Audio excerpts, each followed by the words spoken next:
ಅಂದದ ಬೊಂಬೆಗೆ ಗಂಧದ ಶೃಂಗಾರ,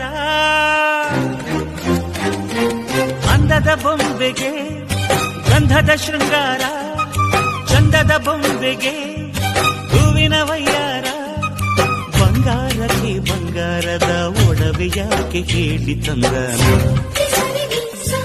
ಹೂವಿಗೆ ಹೂವಿನ ಅಲಂಕಾರ ಯಾಕೆ ತಂದ.